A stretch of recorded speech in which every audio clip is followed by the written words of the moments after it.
Yeah, big time start. You know, last night I passed him in after the game. He said, "Hey, you need me to go 9?" I said, "No, just give me a strong 7." And that's exactly what he did. That's a really good hitting team over there. And to hold them to 3 hits the way they did, 7 strong innings. Even the pitch that he gave up to Gaddis on the home run wasn't a bad pitch. He just pitched, tremendous today and gave us an opportunity to, really kind of let things sort out in that bullpen. Gives, G and Flynn an extra day, and it gives Moylan and Wong a day, and Hoch and Soria, they didn't have to pitch, so we're in pretty good shape going into tomorrow. I'd imagine everything was good, but 11 strikeouts, how much of that is the life on that fastball? It's good. You know, he was flat his last start, and, part of that I think was my fault. I took him to 115 pitches to start before that, and so today I was going to really try hard to keep him, at 105 or less, and ended the game with 105. Fair to say that Kendrys is back from the left side of the plate? I guess it's fair to say that. Good. Good for us then, huh? He really, quite frankly, he could have had 3 homers today. He blasted that first ball, but the wind was blowing straight in at that time, and you could just see it get caught in the wind. It was so high and then just kind of start to die. But I thought that one was gone too. But he's seeing the ball really, really well right now and swinging the bat very well for us. What was the issue with the lights in the 7th inning? The rules state that you can't turn the lights on until the beginning of the inning. And somehow the lights got turned on in the middle of the inning, and, Joe West, being a stickler on that stuff, saw it and wanted him off. With Ian, it seemed like he was elevating his fastball at times, and that was really effective. Was that the plan going in? Or? That was he elevates on purpose, yeah. Did you ever know Chesler was kind of power? You got 14 home runs now between Moose and Chesler, and he had 7 in Omaha before he came up. Yeah, we knew he had that kind of power. It's not 30 home run power, but it's, 15 to 20, He's still a young guy,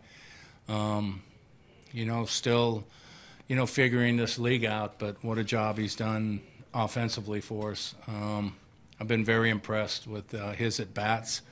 When we lost Moose, I knew that Ches could handle the position, third base, adequately enough and cover Moose there. But the offense has been exciting to see.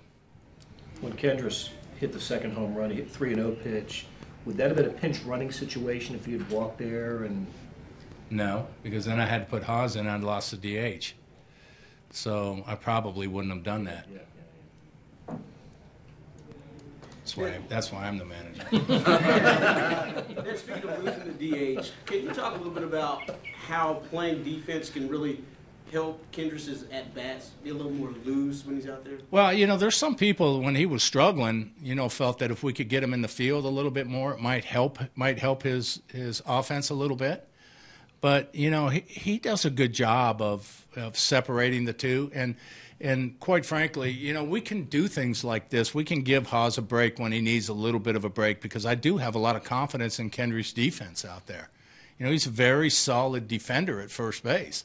But, when you have a Gold Glover, you kind of just pick your spots to use it.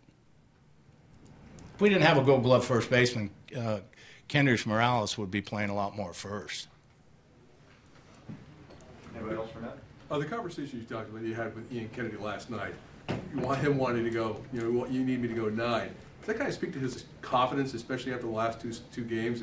Coming into this game, and you talk about the pressure that pitchers feel coming in after these games. Well, these starters know. They know what's happened the last 2 days, and they knew that Ian knew that he had to come out and give us some length today, because we didn't have any length in the bullpen, none.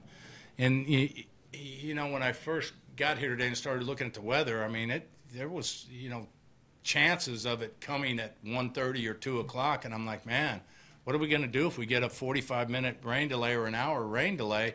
What if Ian takes one off the shin in the second inning? We're just, we're back to Drew Butera throwing 3 innings. That's just kind of where we were. But for him to step up like he did, and when after the conversation last night, I knew that he was fully confident that he was gonna do what he did today.